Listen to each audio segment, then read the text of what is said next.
Hi everyone, welcome to Dr. Tidy. I am Dr. Sridhar Gangavarapu, arthroscopy surgeon, Medicover Hospitals, Visakhapatnam. So today I am going to explain about the ligamentous injury of the knee joint.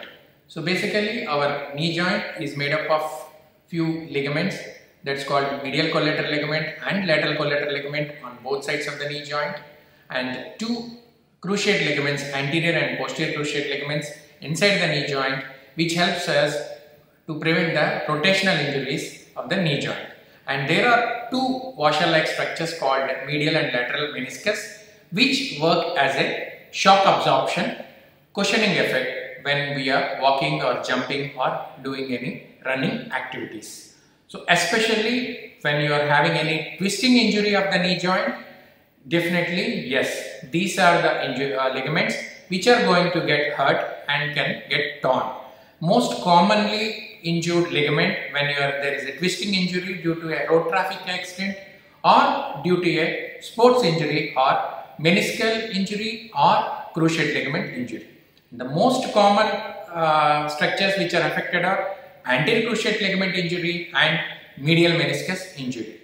So what are the symptoms or what are all the problems the patient can encounter?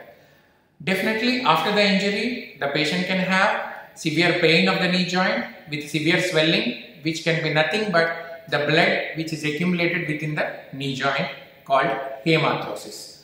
So when there is a knee pain with swelling and difficulty in walking, definitely you should consult the orthopedic surgeon and take a routine X-ray of the knee joint.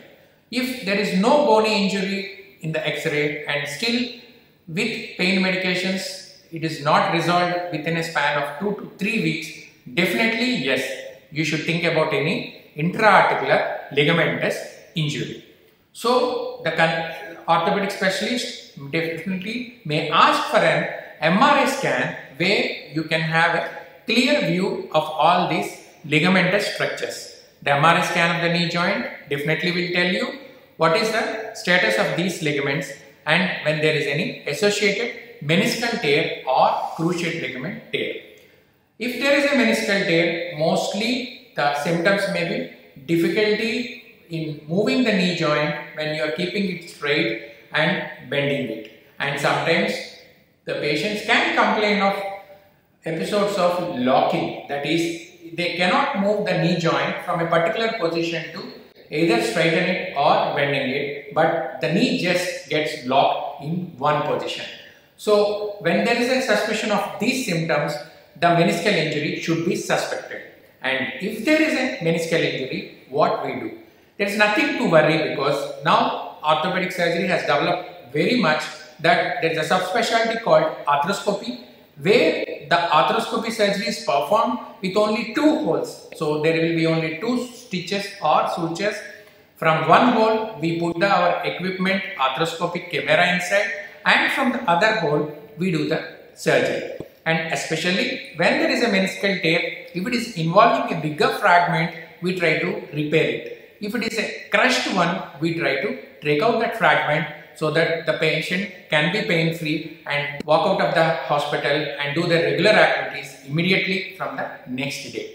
What about the anterior cruciate ligament tear? So if there is an anterior cruciate ligament tear, they may have symptoms of pain, difficulty walking, but if they neglect it, the pain can come down, but what affects mostly is the other ligaments can get injured and the patients may have a osteoarthritic damage due to cartilage damage because of repeated twisting injuries of the knee joint, and they present with difficulty in walking speed, difficulty in jogging and inability to run, and they may still complain of giving way of the knee joint. That means they may have the tendency to repeated falls when they are doing any activity with a speed. So what we do in this anterior cruciate ligament tears is again arthroscopic anterior cruciate ligament reconstruction, where there are so many options available where we take an extra graft either from a bone patellar tendon graft or a hamstring graft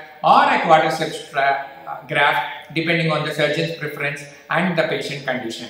So we take the graft, we do a tunneling where we put tunnel holes in the femur and tibia and the knee joint, and we try to fix the anticruciate ligament and replicate the torn ligament in that position.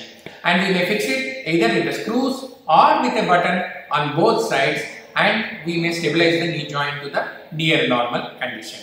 And especially when there is a surgery of ligament reconstruction, we may have some more extra precautions, like we may give a knee brace, avoid knee bending or weight bearing exercises for a few days, and in a course of time the patient can go back to his normal activities. And also the beauty of the surgery is the hospital stay is very less. The patient can do his regular activities like office activities or routine non-sport activities. They can go back to their activities in a very short span. The hospital stay is very short. May need a physiotherapy rehab in the post-operative period, and they can go back to their pre-injury level or sports injury level within 6 to 9 months. So these are all the latest trends which are available for ligamentous injury in the knee joint. So thank you very much. Stay safe, stay healthy. Thank you.